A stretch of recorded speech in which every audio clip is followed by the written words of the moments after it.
Olá, gente de Deus, estamos retornando com o BleaCast. Você que pacientemente aguardou, nós temos novidades para você. Vamos continuar com 2 episódios na semana, um teológico, que é esse que nós vamos fazer aqui hoje, e nós teremos também convidados que nós continuamos o BleaCast convidando gente, pregadores, cantores, para falar um pouco da sua vida e também abordar temas importantes. Muito obrigado pela sua audiência. Você faz do BleaCast um programa relevante. Aqui nós temos assunto de espiritualidade cristã dessa forma, da forma criativa, da forma contemporânea, que chega na sua casa para abençoar você e sua família. Hoje eu estou aqui com o Johnny. Valeu, Johnny, mais uma vez. Reverendo, prazer estar aqui. Legal ter você. É sempre bom estar junto com o Bleia. E já tá com saudade de você aqui, falando um também. pouco para todos nós. Eu também tava com saudade. O Bleia tem que continuar sempre. Hoje nós vamos falar sobre pregação. Eu queria saber primeiro se Jesus tinha um estilo de pregação. E qual que era? É o assunto já o mais relevante, né? O estilo de pregação dele. Tem até um autor chamado Ralph Lewis, com o filho dele, Greg Lewis, que acha que tem sim. Tem um estilo de pregação de Jesus e que a gente às vezes imita muito pouco. É o estilo mais história, contando história, parábola, Sim. narrativa, uma pregação mais narrativa. Não é em 3 pontos? Não... Não tem uma introdução. Nada contra os 3 pontos, né? 3 pontos é bom também. E a conclusão, os 3 pontos. Introito, introdução, né? Aquelas citações, né, também. Mas é uma discussão mesmo, porque acaba que a gente tem que seguir o estilo mesmo de Jesus, né? O estilo mestre, né? A chave mestra da pregação. Sim, ensinar coisas complexas de maneira mais fácil. Sim. E muitas vezes no seminário, nós temos que começar de algum lugar. Começamos dos 3 pontos, que é bom demais. Sim. É bom demais também 3 pontos. É um caminho, né? É um caminho. Sabe que jeito que eu costumo pensar na pregação? É igual eu costumo pensar em qualquer coisa muito artística. Sim. Quando você começa a aprender arte, você começa a desenhar um círculo bem, sabe, geométrico e faz um risquinho aqui, ali, você segue bem a regrinha certinha, mas com o tempo, né? Parece um pouco a gastronomia. No começo é uma pitada de sal bem precisa, assim, mas com o tempo a arte ela se cria e ela se aperfeiçoa de uma maneira muito dinâmica, muito rápida às vezes. Então acho que na pregação é um pouco assim. No começo a gente precisa dos 3 pontos, com 3 subpontos, com mais 3 outra coisa, com a introdução assim, a conclusão assado, mas com o tempo a gente começa a perceber que é uma arte pregar. Pregar é uma arte. E já tem gente que é Masterchef nisso, né? Tem gente que é Masterchef. Já tá fazendo uma comida bem uma analogia, né? bem... Essa é uma analogia interessante, né? Hoje, pra você, assim, na atualidade, quem seriam os caras, assim, Masterchef em fazer uma boa comida? Uma boa comida? Qualquer contexto? Uma boa pregação, qualquer contexto. Qualquer contexto. Pode até não citar nome e citar, vamos dizer, de onde que vem as melhores mensagens que você acredita que... Eu vou fazer uma confissão aqui, então. Certo. Eu costumo ainda ler pregações, mais que ouvir pregações. Sim, legal isso. Eu ainda tenho essa forte tendência. Mas gosto de ouvir, porque ouvir você tem a completude de tudo, né? Sim, sim. A pregação não é, não é só escrito, né? Dr. Martin Lloyd Jones diz, né? Lá na Pregação em Pregadores, ele fala que se você quiser ouvir o fogo, é só você ouvir um áudio dele. Se você quiser ver o fogo, você veja um vídeo dele. É diferente, né? Mas se você quiser ser queimado, venha pro templo. Você tem que ir lá, né? Eu lembro de um autor, a gente vai falar aqui, é o Craddock, Fred Craddock. Sim, sim. Ele falou assim, se um fotógrafo tirasse foto dos meus sermões, ele ia começar a perceber que todas as fotos eram iguais. Eu queria que Os você, pontinhos. eu queria que você destacasse esse livro, porque o livro dele é fantástico. É fantástico. E eu acho que todo pregador deveria ler.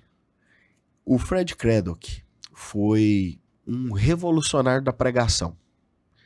Na década de 60 ele já dava aulas de pregação, ele já falava sobre esse assunto, mas ele percebia uma tendência que ele sempre enfatiza nas obras dele, que é uma tendência pós-moderna que tem gerado cada vez mais muitas dificuldades para a pregação. Sim. É interessante a gente perceber que as denominações cristãs lidam com essa tendência pós-moderna de maneira diferente. Sim. Eu particularmente acho que o movimento pentecostal é um dos que melhor lida com a pós-modernidade. Não parece, mas é. Sim. É um dos que melhor lida. Legal, cara. Porque a pós-modernidade ela é muito narrativa. Uhum. Ela não é tanto sobre verdades dedutivas gerais, ela é mais sobre narrativa. Então, o Craddock mesmo costumava dizer, olha, pós-modernidade é o nome que nós damos para uma tendência, um conceito que está na mente, no imaginário das pessoas, do porquê que a modernidade não cumpriu as suas promessas. A modernidade prometeu que se a gente seguisse uma razão autônoma, a ciência, o iluminismo, isso, a gente ia resolver os nossos problemas e chegar à verdade absoluta. E aí nós seguiu tanto isso e não chegou lá. Então, todo mundo se frustrou. O que a gente ganhou de presente disso foi 2 grandes guerras mundiais. E aí todo mundo se frustrou e falou assim, não, agora você com a sua, eu com a minha, cada um com a sua narrativa. Isso é pós-modernidade. Sim, cara. Então, qual que é a melhor coisa para você tentar lidar com esse tempo? Um pregador é um homem dentro do tempo. Sim. Uma pessoa dentro do tempo, da história. Nos dias dele. Sim. E cada geração de cristão tem que falar a sua geração e ao seu tempo. E que tempos os nossos, né? Então, no final da década de 60, o Fred Craddock, entre a década de 60 e 70, ele lançou esse livro aqui, ó. Olha aí. Ainda não está traduzido, mas já tem muita coisa dele circulando no Brasil, né? É um livro que se chama Como Alguém Sem Autoridade. Um estranho nome para um livro de pregação. Eu não compraria pelo nome. Né? Como Alguém Sem Autoridade. Ele quis fazer um jogo seguinte, pastor Marcos. Ele falou assim, olha, essa coisa da gente já chegar no púlpito parecendo que a gente tá segurando um porrete para bater no povo, às vezes funciona, mas às vezes não tá funcionando não. A maioria das vezes não funciona, né? A maioria não funciona. Olha o quanto de meme hoje tem na internet, em todo quanto é lugar. Nossa, esse pregador parece que ele tá segurando um porrete de bar do púlpito para sentar nas pessoas. O Craddock falou assim, e se a gente chegar parecendo que não tem autoridade? Deixar que a palavra nos dê dessa autoridade, ela nos revista na hora da autoridade. Sim, legal. Então ele pensou uma maneira de tentar vencer o pós-modernismo pela indução. E assim ficou conhecido o tema da pregação que ele propôs, é a pregação indutiva. Esse nome não é legal, né? Esse nome... Por que colocaram esse nome, Johnny? Indutivo. É, porque o nome é um nome que eu gosto de pregar expositivamente, você sabe. Sim. Quando tem assim, ó... Tem outro nome pior, talvez, que assusta. Nova homilética. É, a nova Dá homilética. uma coisa assim, meio de... Ué, mas... Não, a nova homilética ainda eu tento aceitar. Tenta nova aceitar. Homilética, é legal mesmo. Aí, antes se falava nova homilética. Uhum. Para os primeiros sermões indutivos lá de 1950, 1960, Sim. Né? Mas agora todo mundo fala pregação indutiva. Popularizou. O grande interesse do Craddock, pastor Marcos, era realmente a pregação expositiva. Ele diz que a maioria dos seus colegas eram grandes pregadores expositivos. Ele ensinava pregação expositiva para os seus alunos, mas ele achava que a pregação expositiva ela poderia receber, vamos dizer assim, uma ênfase indutiva. E essa ênfase indutiva era tão forte e às vezes tão radical que parece que a gente não está diante de uma pregação expositiva. Então causa esse desconforto até hoje. Realmente tem muitas pessoas que ainda são um pouco assim, avessas à pregação indutiva, devido a essa mudança radical do paradigma que ela coloca. Qual que é uma mudança de paradigma? A pregação expositiva mais tradicional, mais comum, mais típica, que eu aprendi no seminário. Creio que também o pastor Marcos, né, o seminário, o André Jumper também, né, pastor Marcos, né, pregação é o estilo mais clássico, mais conservador de pregação expositiva, que é muitas vezes dedutivo. Sim. Não é? É uma dedução. Para o pessoal que está ouvindo a gente, às vezes não está lembrando muito, a dedução é aquele método de argumentar provando. Você argumenta provando, e argumenta através de... Você começa das verdades mais gerais e vai para o particular. E é muito característico da pregação expositiva sempre terminar com os exemplos, sim, né? Aplicando no particular. Mas começou provando as verdades e doutrinas gerais. Essa é a característica maior, uma das, né? O credo que fez uma mudança tão radical que às vezes pode dar um nó agora na cabeça de quem tá ouvindo, né? A mudança dele é o seguinte: você começa ao contrário. Você começa do avesso a pregação. Essa que é a... É bem loucura vocês. Você começa do particular até chegar no geral. Ou seja, o que a pós-modernidade? Essa é uma crítica, ela não é isenta de críticas, esse estilo de pregação. Eu acho que a pregação indutiva ela ainda vem se desenvolvendo muito nas últimas décadas, ganhando novas características. Mas essa era uma crítica que ela recebia. Poxa, será que a gente tem que responder tanto à pós-modernidade ao ponto de mudar certos estilos mais comuns que a gente já fazia na pregação no seminário? O Credo que começou a fazer isso, e ele começou a ter muito sucesso. Ele tinha uma capela que ele pregava muito, a igreja, que é lá na Geórgia. É a Cherry Log, igreja cristã da Cherry Log. E pessoas dos Estados Unidos iam até lá para ouvir ele pregar, para aprender esse estilo dele de fazer. E tinha pessoas que iam do riso às lágrimas, né? Tinha pessoas que experimentavam, sabe, muitas coisas, vendo uma pregação que, sabe, contava uma história, levava você a ter dilemas, você é que tinha que achar as respostas, e você achava com a ajuda da Bíblia, intuitivamente, você era induzido a uma resposta. E quando ele faleceu no ano 2005, a BBC chamou ele cordialmente de o gênio da homilética. Olha Fred Craddock. Caramba. Deixou um legado muito grande, pastor. Que isso. Um legado muito bom. Então a matemática vem de uma história, induz a pessoa. Vende. É isso mesmo. Todos os pentecostal tá certo quando eles dizem que vai contar a história. E não é vergonha, é a nova homilética. É a nova homilética. Seria um novo modelo de pregação que se adequa mais à modernidade. Sim. É isso que você está dizendo. Isso. Hoje tá famoso o storytelling. Tem gente que faz curso de storytelling. Não, tem livros vendidos de storytelling. O pessoal vai lá para aprender a contar a história. O marketing é baseado nisso. É baseado nisso, não é verdade? Uhum. Tem que vir... O cara pergunta, mas qual que é a história que você vai contar? Recentemente aconteceu aquele filme que saiu da Nike, Air, contando o Air Jordan. Diz que as vendas aumentou tudo de novo. Do Air Jordan, por causa da história de como que o Michael Jordan negociou com não sei o que aconteceu, que negociou com a Nike.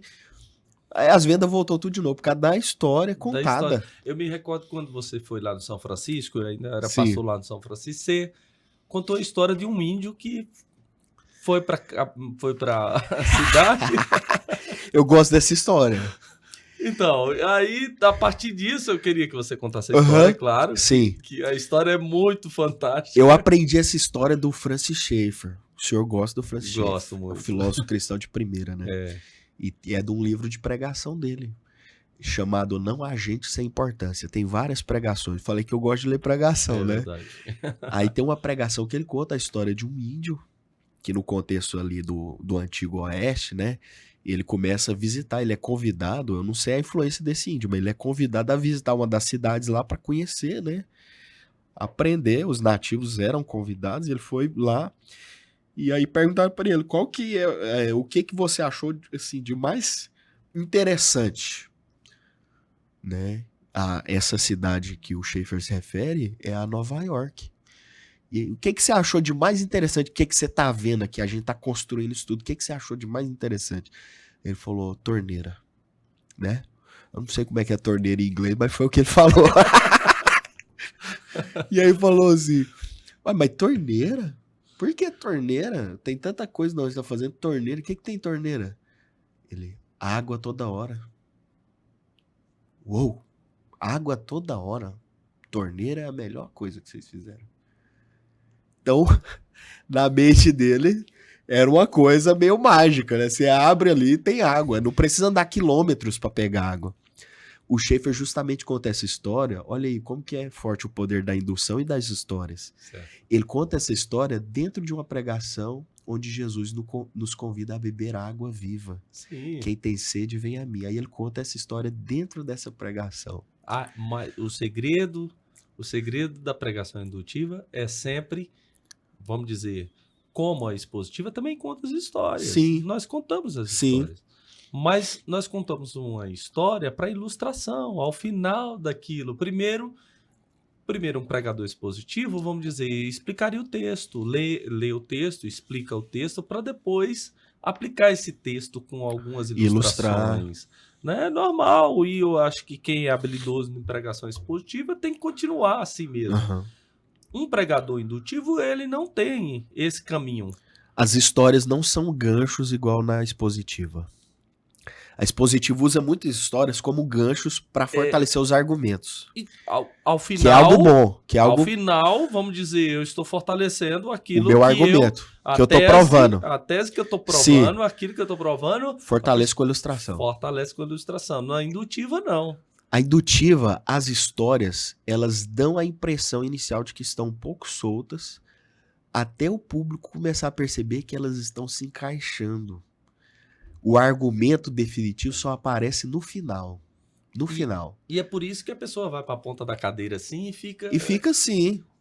O Credo que falava assim, uma história, quando você conta uma história, né? Quando você conta uma história, você desarma as pessoas. As histórias têm esse poder. Realmente o argumento convence e tem que ter argumento, né? É bom não deixar essa má impressão. Tem que ter argumentação, prova, tem que ter isso. Mas toda vez que você tenta argumentar, né? As pessoas realmente se armam. Elas não querem que você faça o que quer com a mente delas. Elas falam, se ele argumentar o que ele quiser e eu deixar ele argumentar, ele vai fazer o que quiser com a minha mente. Elas se armam com argumentos. Qualquer ser humano faz isso. Mas com história, pra que eu vou me armar com história? Com história, a gente só quer saber qual que é o final dela. Né? A história, a gente só quer saber qual que é o final da história. E a palavra vem daí, né? Indutivo é porque você contou a história. Você acabou de dizer, Francis Schaeffer contou essa história do índio lá em Nova York olhando por uma torneira que desce água, né? E ele achando uma coisa mágica. E depois ele vai explicar um pouco sobre esse conteúdo de Cristo, dizendo sobre essa água. Sim. Ué, a pessoa que já ouviu a história, ela não está induzida para isso? Está induzida, é verdade. Esse é o poder da indução. Tem uma pregação ótima que eu gosto do Credo, pastor Marcos Sérgio, e essa pregação do Credo que é sobre Paulo. Né? Até nos nossos cursos do Blackcast a gente costuma conversar sobre essa pregação. Sim. Que ela é muito comovente. O nome dela é Jogando Lixo Fora. Jogando Coisas Boas Fora é o nome da pregação. Já é muito estranho. Sim, muito estranho, verdade. Jogar coisa boa fora é o nome da pregação dele. Não tem jeito. Né? Aí ele começa lendo o texto de Paulo em Filipenses, que Paulo tá falando que ele deixou isso, deixou aquilo, que era bom demais, ele era circuncidado, era hebreu, nascido de tal, o nome dele é nome de rei, ele é de uma tribo de rei, que é Benjamim, da cidade do rei também. E aí Paulo diz, mas eu considerei tudo lixo. Aí o Credo que começa com histórias. Peraí, você já jogou coisas fora? E o público vai se familiarizando. Olha, uma vez eu tentei fazer essa pregação, vou ser sincero, teve um coletor um coletor de lixo, uma pessoa que trabalhava, um cristão, coletor de lixo, que me chamou no final da pregação chorando. Ele falou, essa pregação, ela me levou a tanta coisa, a tanta reflexão, porque eu trabalho vendo gente jogar coisas fora e às vezes até jogar coisas boas fora. Aí a pregação do credo que é o seguinte, todo mundo joga coisa ruim fora, mas Paulo, eu vim contar a história de um homem que jogou coisas boas fora, o nome dele é Paulo. E ele começa, sabe, dramatizar Paulo jogando tanta coisa boa fora. Paulo não tem um testemunho ruim, pastor Marcos, do passado dele. Ele não tem um testemunho ruim assim do passado dele, a não ser a ignorância, mas ele diz que perseguiu a igreja pelo zelo dele. Sim. Paulo tem tanta coisa para confiar na carne, e ele diz aos filipenses, eu não confio em nada disso, joguei tudo fora. Aí a grande virada indutiva do credo que é tentar dar várias respostas que são pistas falsas sobre por que Paulo jogou coisas boas fora.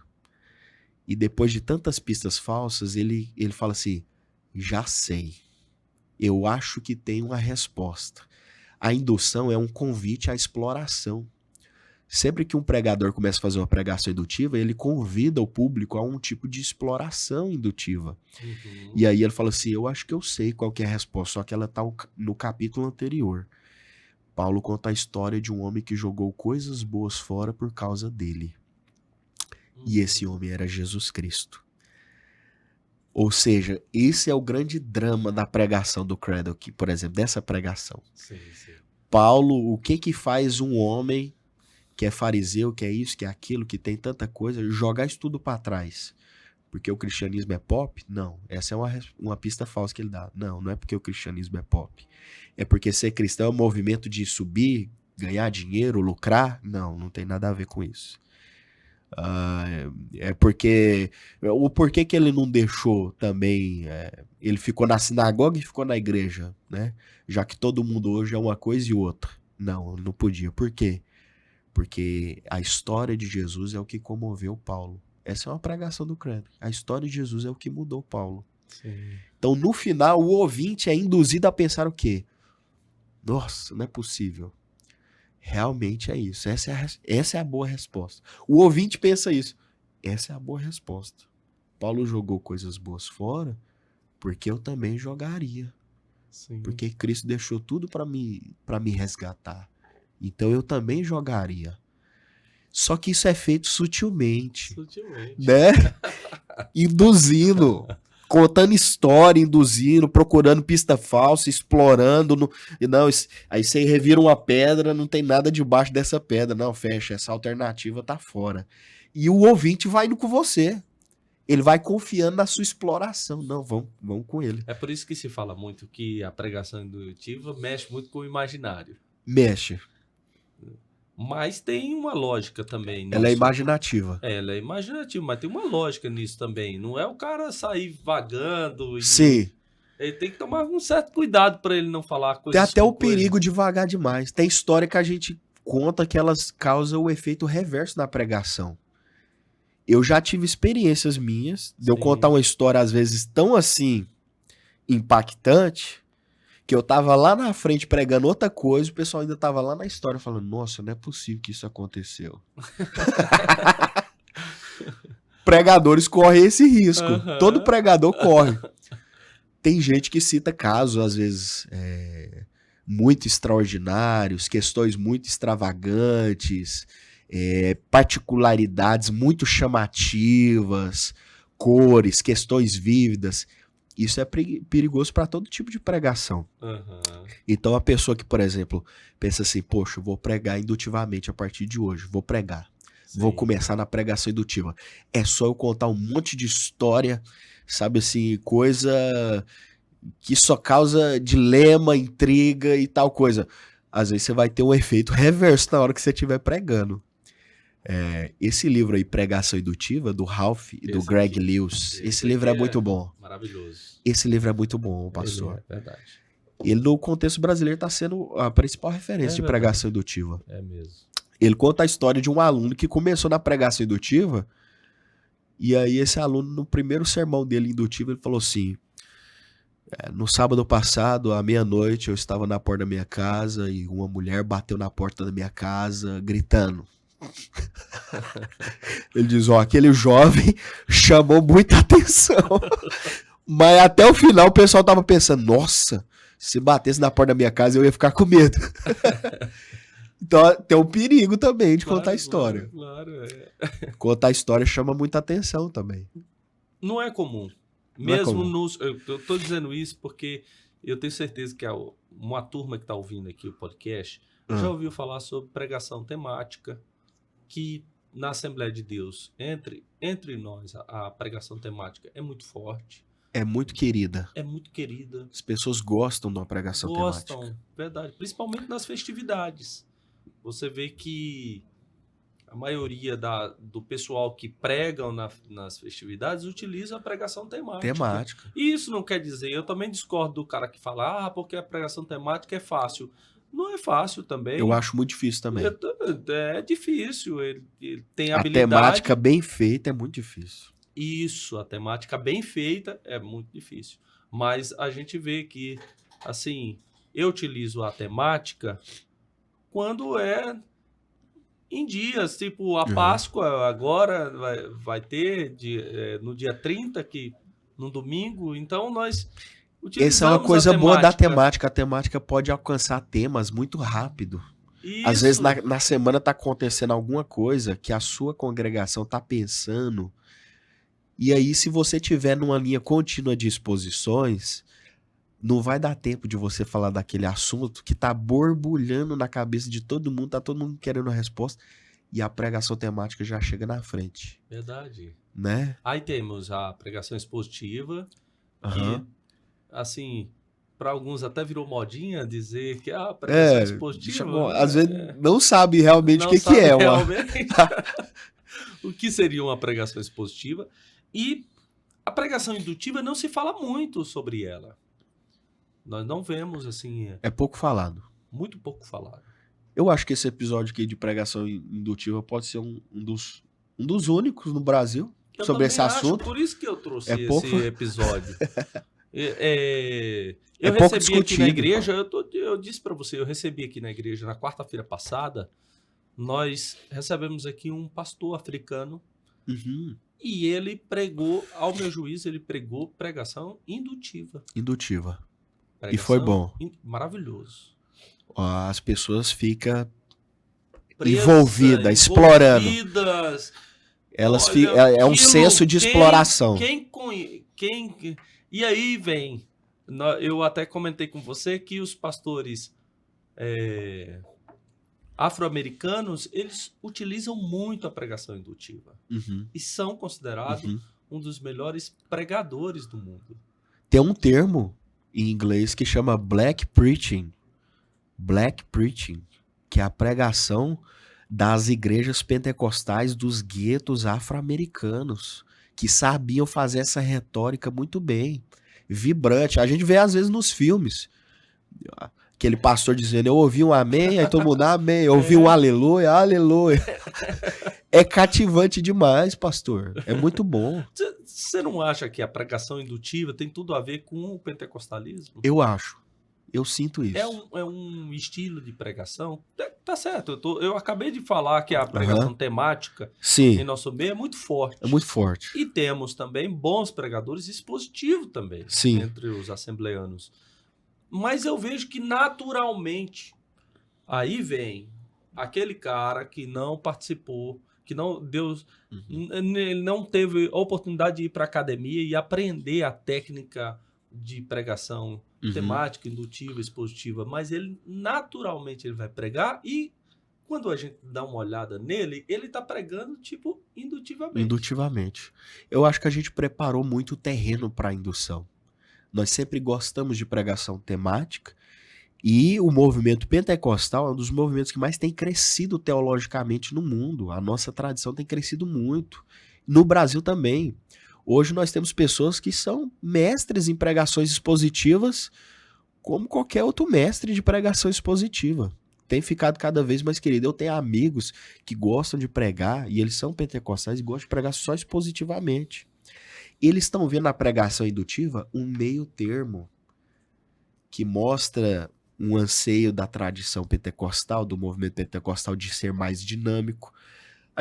Eu tava até conversando com o pessoal aqui dos bastidores antes da gente começar a gravar, que muitos dos nossos pregadores pentecostais falam assim, eu não sou pregador, sou um contador de história. É verdade, fala isso. Tinha um outro que postava dizendo assim, indo ali contar uma história da Bíblia. A gente meio que preparou esse caminho, então acho que a pregação indutiva, ela ia fazer um meio caminho entre uma exposição mais fiel, cada vez mais fiel, algo expositivo. Sim, porque nós estamos falando assim, não vamos negar, claro, que nós temos aí eruditos no meio pentecostal. Nós temos. Mas, em sua maioria, são irmãos mais simples. Fica mais fácil até, tem maior domínio de contar uma história e explicar depois dessa história aquele texto, aplicando depois.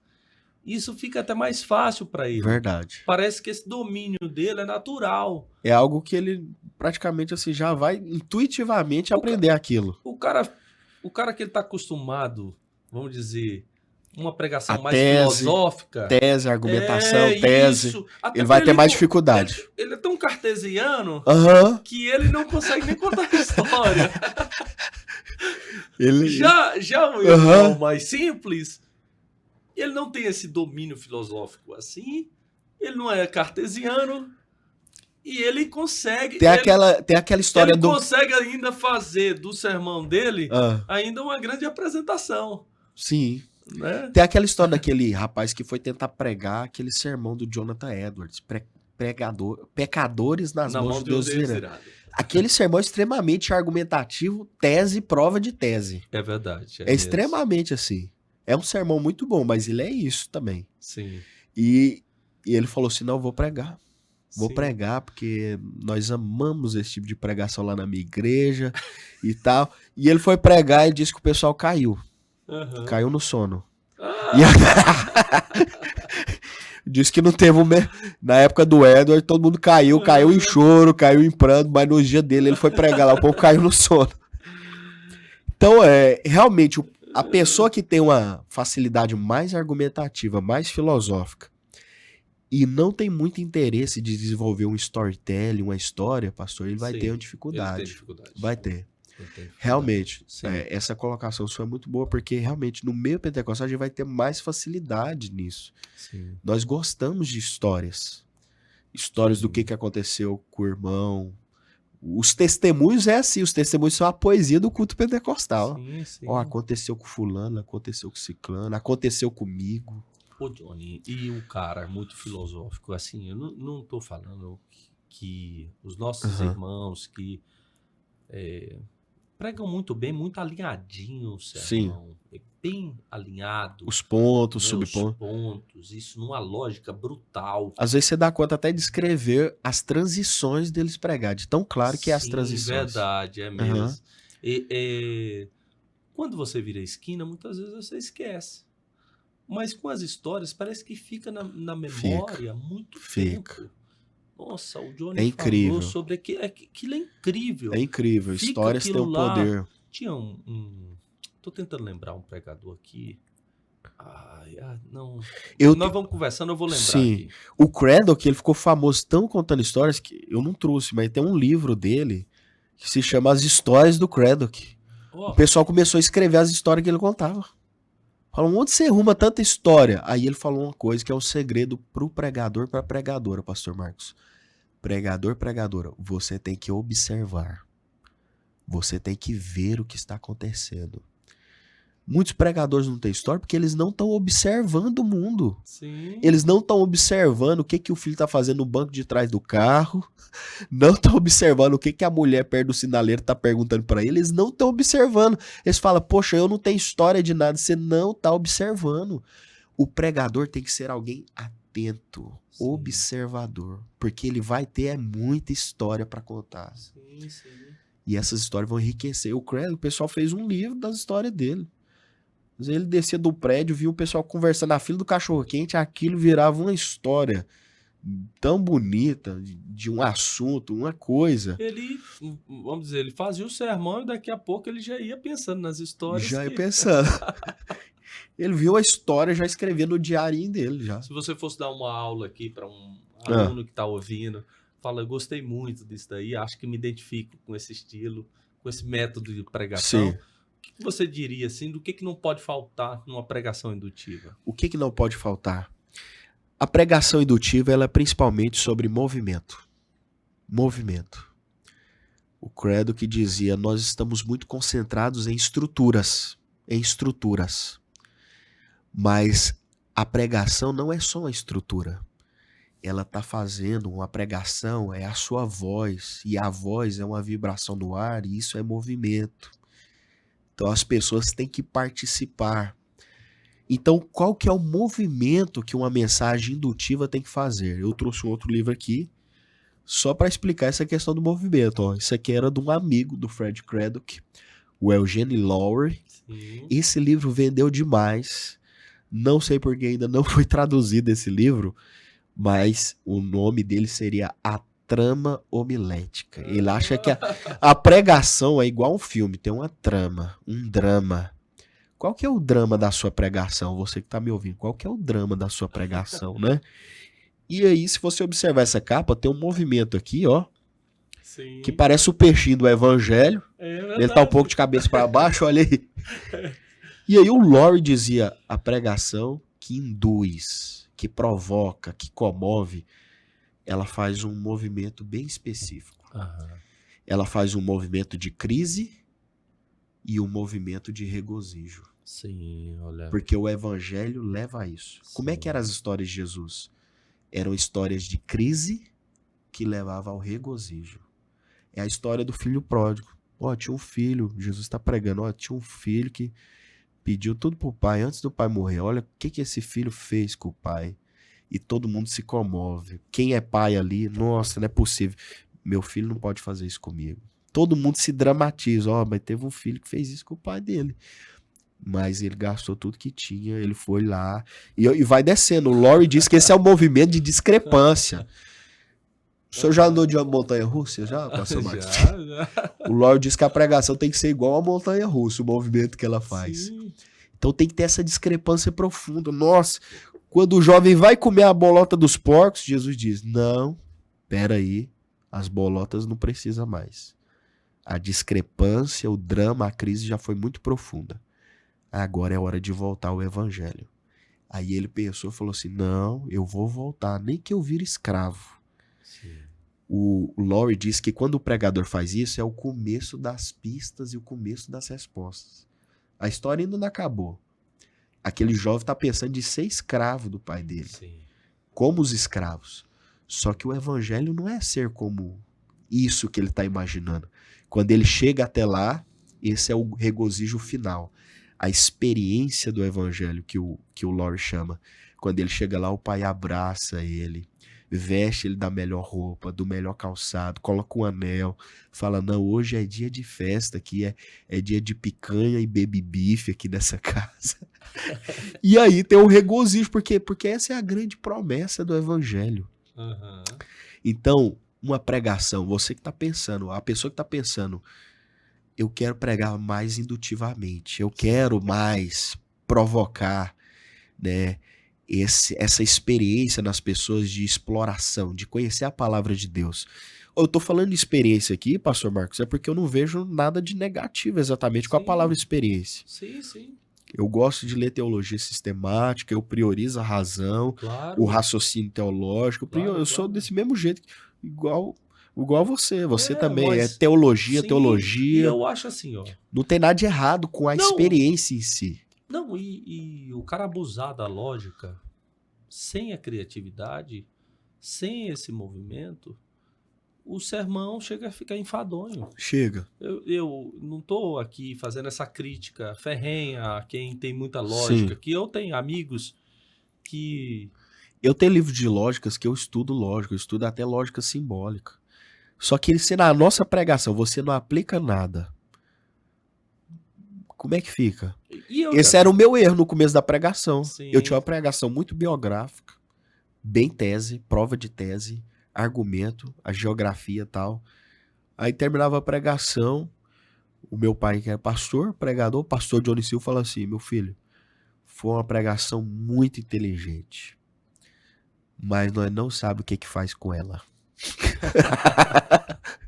Não tinha nada para as pessoas. O que era para as pessoas As mesmo? pessoas tinham que dizer, eu ouvi essa pregação e tenho que mudar, né? Mas não Olha, tinha, né? não tinha muita a direção. Tinha informação. Muita informação precisa, até interessantes. Até muito interessantes. Curiosidades, tal, mas não mudava, não alterava em nada. A pessoa não sabia o que ia fazer com aquele sermão. E muitas pessoas estão iniciando na pregação, né? Elas têm essa sensação, poxa, eu vou desistir da pregação. Tem gente que pensa em desistir da pregação. Vou desistir, ser pregador não é comigo. Essas pessoas contam a história e todo mundo já gosta.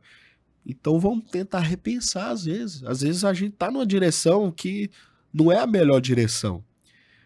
No livro Pregação Indutiva, o Ralph Lewis, Greg Lewis, a primeira pergunta que o pastor Marcos fez, qual que era o tipo de pregação de Jesus?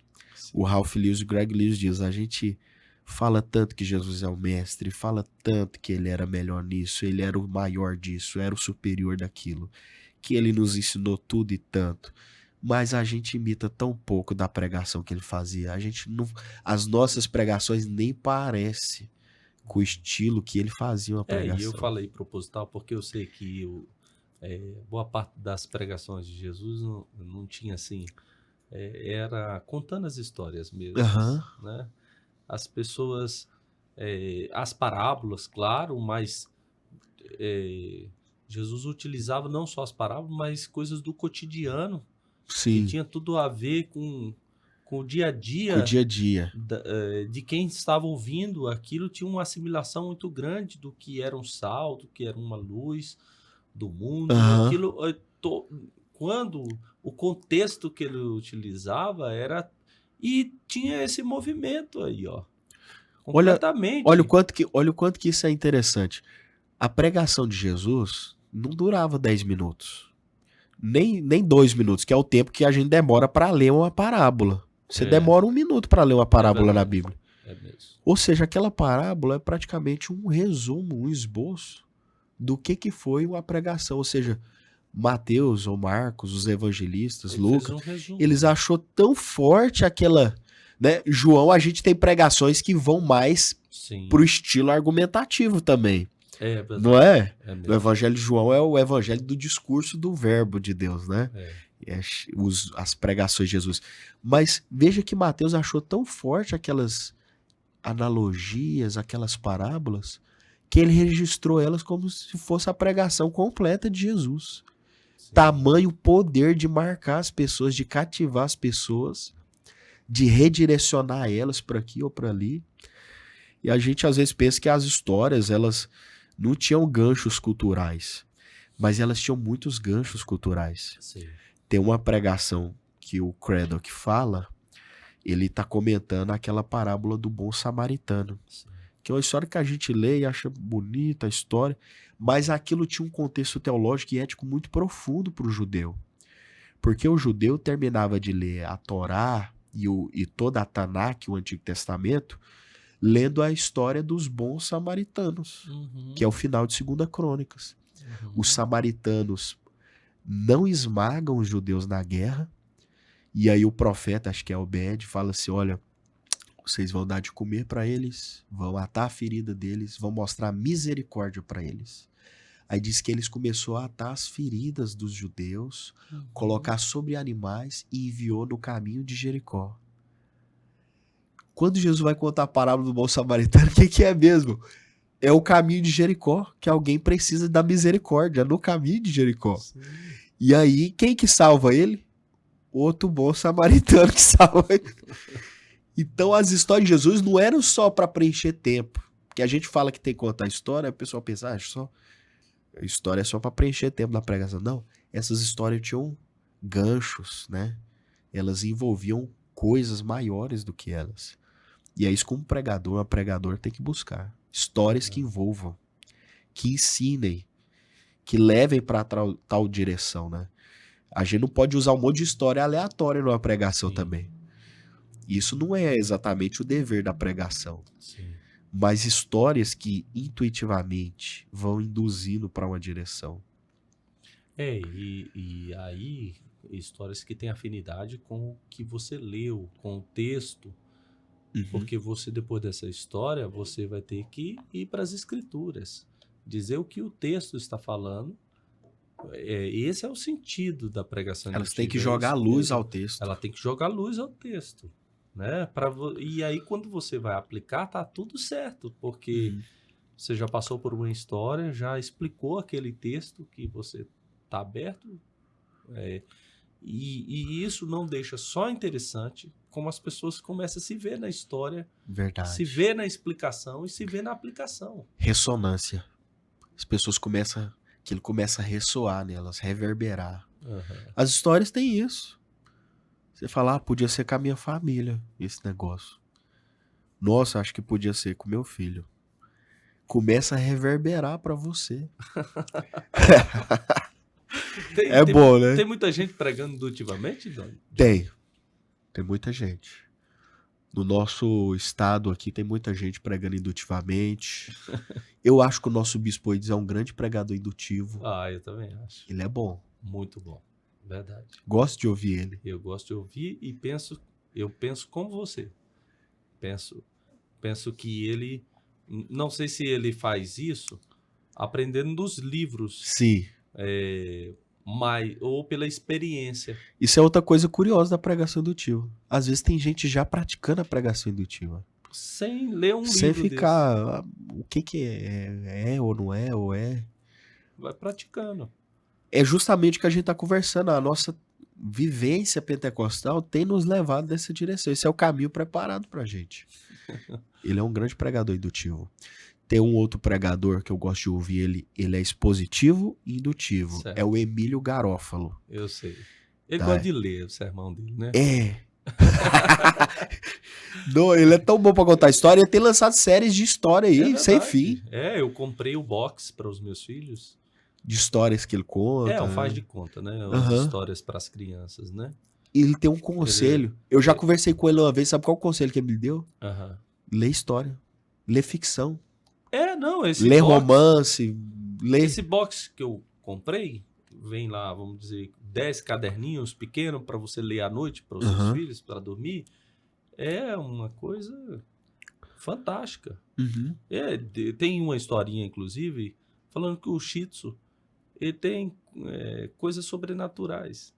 Uhum. Então, eu não vou contar, não vou dar um spoiler aqui pra você, não. Você vai lá e compra, tá? Tem que comprar o livro. Compra o livro dele, que compensa.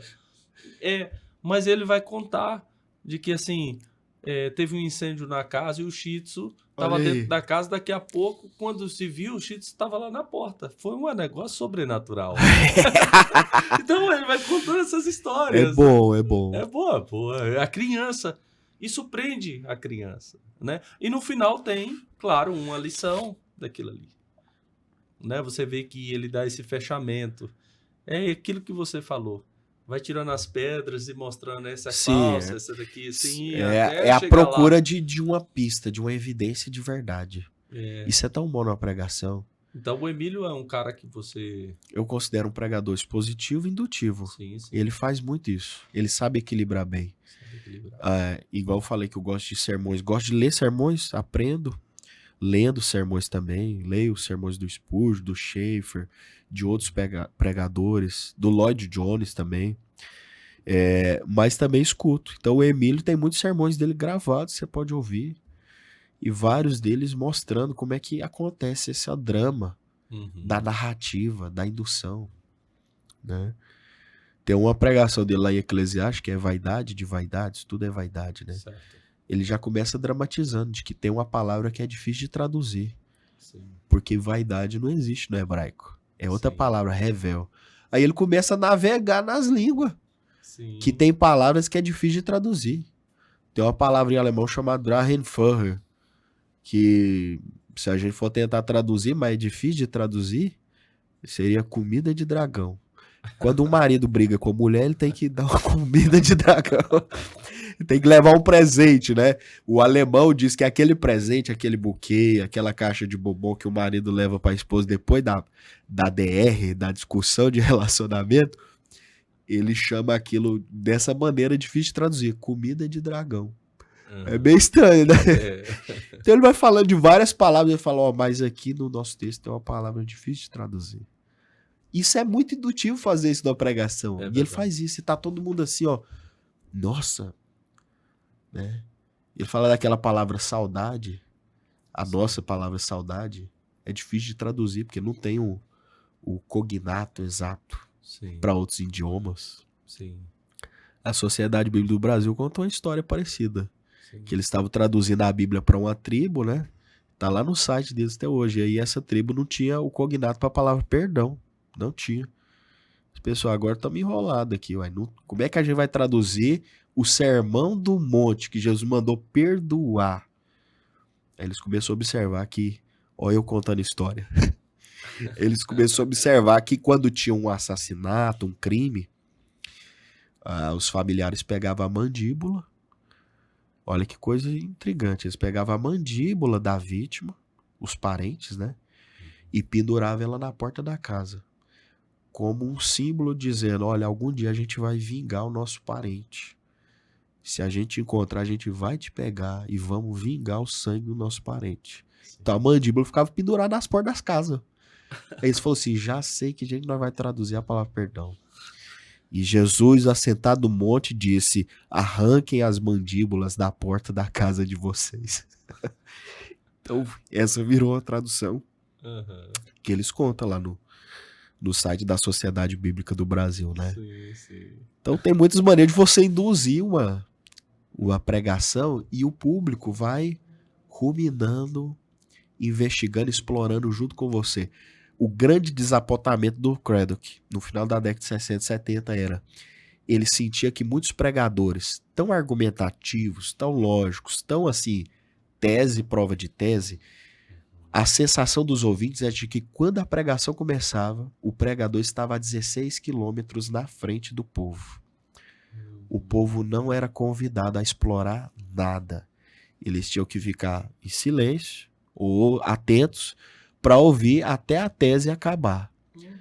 Ele falou assim, isso é igual você começar a ver um filme e alguém já contar, já te dá um spoiler. Por que o spoiler é tão ruim? Porque você tá começando a ver o filme, você quer saber da história. Você quer sentir, ter a sensação de que, poxa, é a sua primeira vez vendo aquele filme. A primeira vez vendo um filme é sagrado.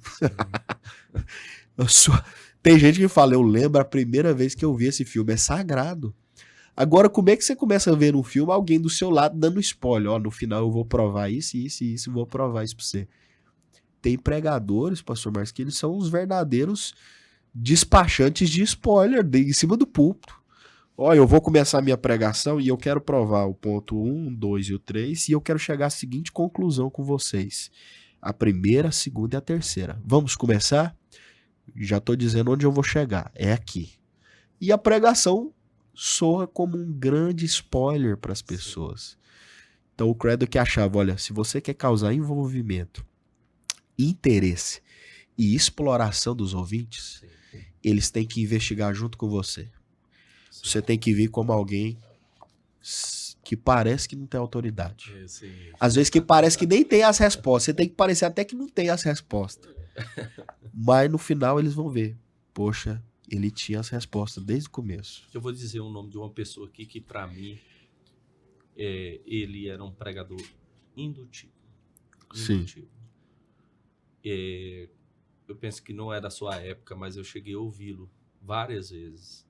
Sim. Que é o pastor Fanini, um pastor batista que pregou várias vezes no Maracanã, fazia como o Billy Graham fazia, os grandes eventos ele também fazia. E ele sempre contava uma história. E sempre tinha esse movimento mesmo. Um pastor batista que ele...